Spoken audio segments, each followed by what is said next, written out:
രാമേന്ദ്ര, കഴിഞ്ഞ ദിവസം ഒരു വാർത്ത അങ്ങയുടെ ശ്രദ്ധയിൽപ്പെട്ടിട്ടുണ്ടോ എന്നാണ് ഞാൻ കണക്കാക്കുന്നത്. തുർക്കിയിൽ നിന്ന് ഒരു ചരക്ക് വിമാനം പാകിസ്ഥാനിലേക്ക് എത്തുകയും ആ ചരക്ക് വിമാനത്തിൽ നിന്ന് ആയുധങ്ങളാണ് ഇറക്കിയത് എന്ന് പറയുന്ന ഒരു അഭ്യൂഹം പരക്കുകയും ചെയ്തിട്ടുണ്ട്. അതായത് ഇന്ത്യയും പാകിസ്ഥാനും തമ്മിൽ യുദ്ധമുണ്ടാകാൻ പോകുന്നു എന്ന് കരുതപ്പെടുന്ന സാഹചര്യത്തിൽ ടർക്കിയിൽ നിന്ന് അത്തരത്തിലൊരു വിമാനം വരികയും ആ വിമാനത്തിൽ ആയുധക്കോപ്പുകളാണ് നിറച്ചു വച്ചിരിക്കുന്നത് എന്ന വാർത്ത പടരുകയും ചെയ്യുമ്പോൾ തുർക്കി പാകിസ്ഥാനെ സഹായിക്കുന്ന രാഷ്ട്രമാണ് എന്ന ഒരു നിഗമനമാണ് പലരും എടുത്തിരിക്കുന്നത്. ഈ തുർക്കിക്ക് എങ്ങനെ പാകിസ്ഥാനെ സഹായിക്കാൻ പറ്റും? തുർക്കി കുറേ കാലമായിട്ട് നമ്മൾ മിനിമം 2019 മുതൽ ഈ പുൽവാമയ്ക്ക് നമ്മൾ മറുപടി കൊടുത്തില്ലേ, അന്നു മുതൽ പരസ്യമായി തന്നെ പാകിസ്ഥാന് അനുകൂലമായിട്ട് തുർക്കി രംഗത്തുണ്ട്. അതിന് കാരണം അത് തുർക്കി ഒരു മുസ്ലിം രാഷ്ട്രമാണ് എന്നുള്ളതാണ് അതിൻ്റെ അടിസ്ഥാനം. അത് ഈ എർദോഗന് ചില സ്വപ്നങ്ങളുണ്ട്. അദ്ദേഹം മുമ്പ് തുർക്കി സാമ്രാജ്യം ആയിരുന്നല്ലോ സുൽത്താനും ഖലീഫയും, മൊത്തം ഇസ്ലാമിക സാമ്രാജ്യത്തിന്റെ ഖലീഫയായിരുന്നു തുർക്കി സുൽത്താൻ. അത് ഈ ലോകയുദ്ധങ്ങളുടെ അവസാനം തുർക്കി സാമ്രാജ്യത്തിനെ വിഭജിച്ച് സഖ്യകക്ഷികൾ കൊണ്ടുപോയല്ലോ, ബ്രിട്ടനും മറ്റ് സഖ്യരാഷ്ട്രങ്ങളും ഒക്കെ കൊണ്ടുപോയി. അതെ, അതിനു മുമ്പ് മക്ക തുർക്കിയുടെ കീഴിലായിരുന്നു. സൗദി അറേബ്യ ഒന്നും അന്നില്ലല്ലോ ആ ലോകയുദ്ധത്തിന്റെ അവസാനം. അതായത് പഴയ ഒരു പ്രൗഢിയുടെയും പാരമ്പര്യത്തിന്റെയും ഓർമ്മകളിൽ, അല്ലെങ്കിൽ അതിന്റെ ഓർമ്മകളെ നക്കി ജീവിക്കുന്ന ഒരു രാഷ്ട്രമാണ് ശരിക്കും പറഞ്ഞാൽ തുർക്കി എന്ന് വിചാരിക്കുക. അതിന്റെ ഒരു വിഭ്രാമക കൽപ്പനകളിൽ അഭിരമിക്കുന്ന ഒരുത്തനാണ് ഈ എർദോഗൻ എന്ന് പറഞ്ഞ ഏകാധിപതി. അയാൾക്ക് ഖലീഫയാകണം മൊത്തം ഇസ്ലാമിക സമൂഹത്തിന്റെ, ആഗോള ഇസ്ലാമിക സമൂഹത്തിന്റെ. അപ്പോൾ അയാൾ 2019 ഇതിനു ശേഷം കശ്മീർ രാജ്യാന്തര പ്രശ്നമാണെന്ന് പ്രസംഗിച്ചു പരസ്യമായിട്ട് എർദോഗൻ. 2 മാസം മുമ്പ് പാകിസ്ഥാനിൽ അയാൾ വന്നു. എന്നിട്ട് സംയുക്ത പാർലമെൻറ്റ് സമ്മേളനത്തിനെ അഭിസംബോധന ചെയ്തു. അപ്പോഴും മറ്റേ ഹിതപരിശോധന നടത്തണം കശ്മീരിൽ. കശ്മീർ രാജ്യാന്തര പ്രശ്നമാണ്, അത് ഐക്യരാഷ്ട്രസഭയാണ് അതിൽ ചെയ്യേണ്ടത്. ഇപ്പോഴും ചൈന പറഞ്ഞ പോലെയാണ് തുർക്കിയുടെ നിലപാട്. നിഷ്പക്ഷ അന്വേഷണം, പഹൽഗാം എന്നൊക്കെ മട്ടിലാണ് എർദോഗൻ്റെയൊക്കെ പോക്ക്.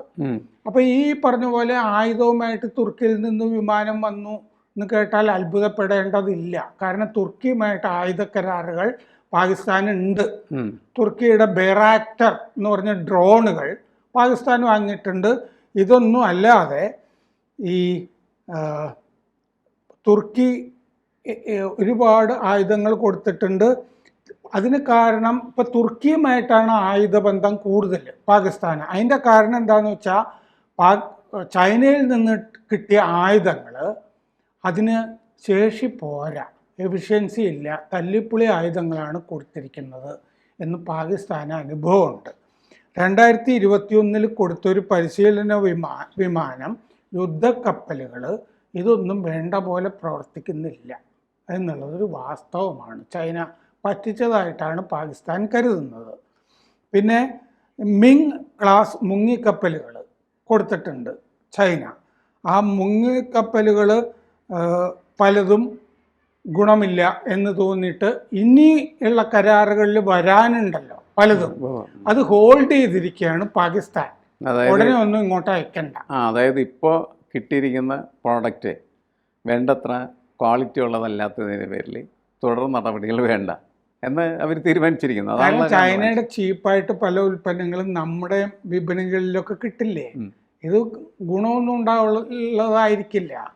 മറ്റേ ശമ്പളം കുറവായതുകൊണ്ട്, വേതനം കുറവായതുകൊണ്ട് വില കുറച്ച് അവർ വിൽക്കാൻ പറ്റുന്നുണ്ട്. പല സാധനങ്ങളും ഡംപ് ചെയ്യുന്നുണ്ട് പലയിടത്തും ഇല്ലേ.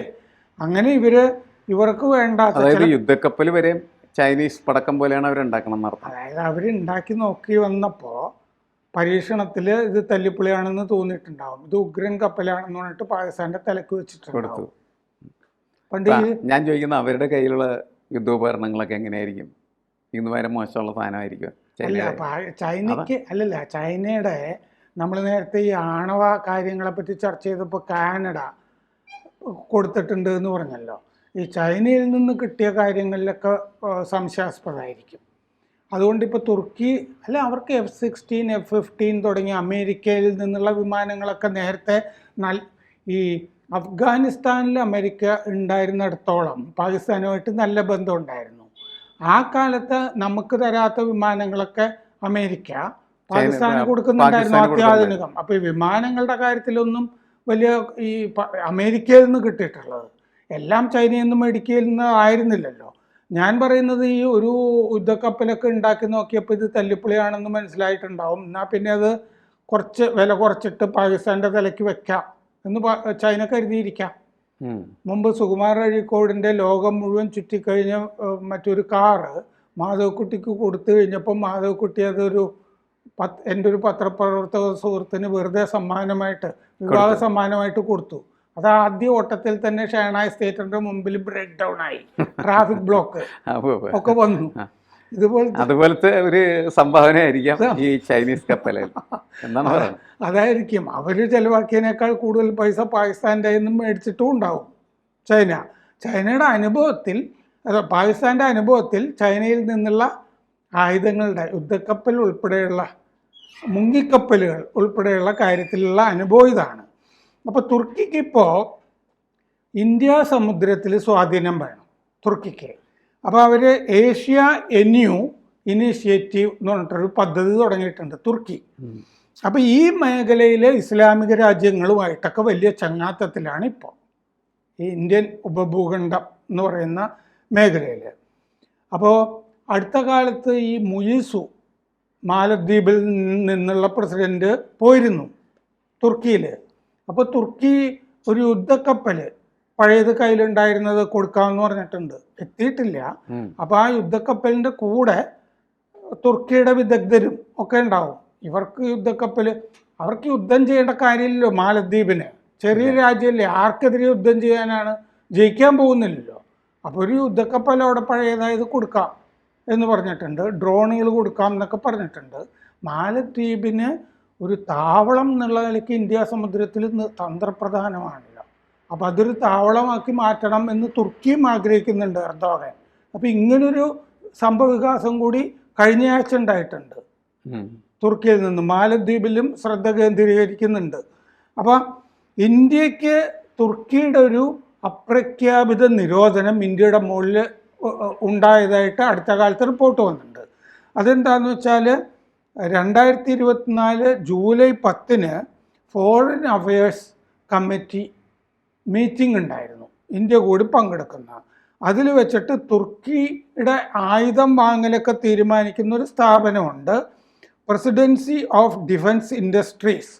ഡിഫൻസ് ഇൻഡസ്ട്രീസിൻ്റെ അവിടുത്തെ തലവനായിട്ടുള്ള ഈ ഉപമേധാവി മുസ്തഫ മുറാദ് സേക്കർ ആ മീറ്റിങ്ങിൽ വെച്ചിട്ട് പറഞ്ഞു, ഈ ഇന്ത്യക്ക് ആയുധങ്ങളൊന്നും തുർക്കി കൊടുക്കില്ല എന്ന് പറഞ്ഞു.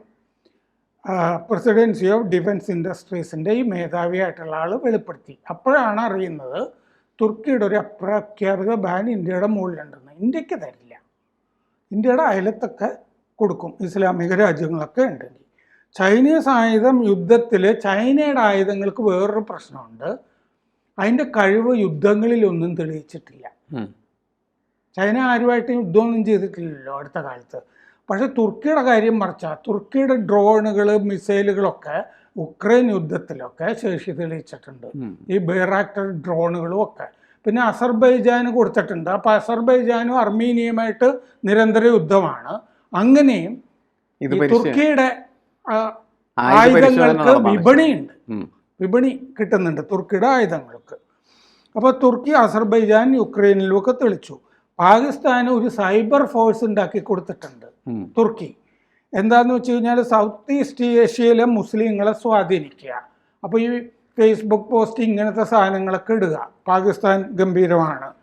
അമേരിക്കയുടെ മുകളിൽ, അമേരിക്കക്കെതിരെ, ഇന്ത്യക്കെതിരെ ഈ സൈബർ ആക്രമണങ്ങൾ നടത്താനുള്ള സാധനം ഉണ്ടാക്കി കൊടുത്തിട്ടുണ്ട് പാകിസ്ഥാന് തുർക്കി.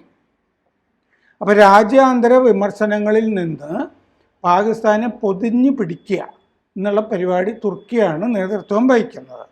2022 മുതൽ ഇത് ചെയ്യുന്നുണ്ട്.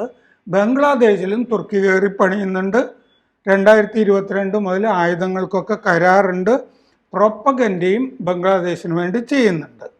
ചൈനയാണ് പാകിസ്ഥാന് സമ്പുഷ്ട യുറേനിയം കൊടുത്തത്, ട്രിഷ്യം കൊടുത്തിട്ടുണ്ട് യുറേനിയം അല്ലാതെ, ശാസ്ത്രജ്ഞന്മാരെയും കൊടുത്തിട്ടുണ്ട് ആണവായുധങ്ങൾ ഉണ്ടാക്കാൻ. 1983 ഈ പരസ്യങ്ങളൊക്കെ ഉണ്ടായിരുന്നു, ഒരു US ക്ലാസിഫൈഡ് പരസ്യം, ഈ ശാസ്ത്രജ്ഞന്മാരെ വേണം എന്നൊക്കെ പറഞ്ഞു. 2019-23 82% ആയുധ കച്ചവടവും പാകിസ്ഥാനിലേക്കായിരുന്നു ചൈനയുടെ. JF-17 യുദ്ധവിമാനം ചൈന പാകിസ്ഥാന് കൊടുത്തിട്ടുണ്ട്. പിന്നെ 8 UN ക്ലാസ് അന്തർവാഹിനികൾ താമസിയാതെ ചൈനയിൽ നിന്ന് പാകിസ്ഥാനിലേക്ക് വരാനും ഉണ്ട്. 2022 ബംഗ്ലാദേശുമായിട്ട് പ്രതിരോധ സഹകരണ കരാർ ഒപ്പുവെച്ചിട്ടുണ്ട്. 86% ബംഗ്ലാദേശിൻ്റെ ആയുധങ്ങളും ഒക്കെ ഇങ്ങനെയാണ് വരുന്നത്. അപ്പോൾ തുർക്കിയും ചൈനയും ഇങ്ങനെ പയറ്റുന്നുണ്ട്. തുർക്കിക്ക് കുറേ മോഹങ്ങളും ഉണ്ട്. അപ്പോൾ അയലത്ത് നമ്മുടെ ഇന്ത്യ സമുദ്രത്തിലും അയലത്തുമൊക്കെ തുർക്കി ഒരു പ്ലെയറാണ് ഇപ്പോൾ. അപ്പോൾ ചൈന രംഗത്തില്ലെങ്കിലും തുർക്കി രംഗത്ത് സജീവമായിട്ട് പാകിസ്ഥാനൊപ്പം നിൽക്കുന്നത് തുർക്കിയാണ് എന്ന് ഏതാണ്ട് പ്രഖ്യാപിതമായി കഴിഞ്ഞിരിക്കുകയാണ്. പക്ഷേ പാകിസ്ഥാന് ഈ ആണവായുധങ്ങളൊക്കെ നിർമ്മിക്കുന്നതിന് ആവശ്യമായ യുറേനിയം, അതേപോലെ തന്നെ ട്രീഷ്യം, ഇതൊക്കെ നൽകപ്പെട്ടിട്ടുണ്ട് എന്നുള്ളത് ചൈനയും അവരെ സഹായിക്കുന്നുണ്ടെന്നുള്ളതിന് നല്ല തെളിവാണ്. പക്ഷേ എനിക്ക് തോന്നുന്നില്ല പ്രത്യക്ഷത്തിൽ യുദ്ധരംഗത്തേക്ക് ചൈന ചിലപ്പോഴേ വരുള്ളൂ. തുർക്കിക്ക് വരാനും പറ്റില്ല. അതാണ്, അങ്ങനെ ആയിരിക്കും സംഭവിക്കുന്നത്. അതേസമയം ഈ പറഞ്ഞ പോലെ നമുക്ക് 1971 യുദ്ധകാലത്ത് നയതന്ത്ര ബന്ധം ഇല്ലാഞ്ഞിട്ടും ഗോൾഡ മേയർ ഇന്ദിരാഗാന്ധി വിളിച്ചു പറഞ്ഞതുകൊണ്ട് നമുക്ക് ആയുധങ്ങൾ അന്ന് ഇസ്രയേലിൽ നിന്ന് കിട്ടിയിട്ടുണ്ട്. ശരിയാണ്. അതുപോലെ ഈ രഹസ്യ ലോഡുകൾ തുർക്കിയിൽ നിന്ന് വരാവുന്നതേ ഉള്ളൂ. മറ്റേ പാകിസ്ഥാനിൽ നിന്ന് ബംഗ്ലാദേശിലേക്ക് ആയുധവുമായിട്ട് കപ്പലുകൾ വന്നില്ലേ അടുത്ത കാലത്ത്. അയലത്ത് ഇങ്ങനെ കുറെ ഇസ്ലാമിക അജണ്ട നടന്നു വരുന്നുണ്ട്. കൂടുതൽ വാർത്തകളും വിശേഷങ്ങളും നിങ്ങളിലേക്ക് എത്താൻ ABC മലയാളം സബ്സ്ക്രൈബ് ചെയ്യുക, ബെൽബട്ടനും അമർത്തുക.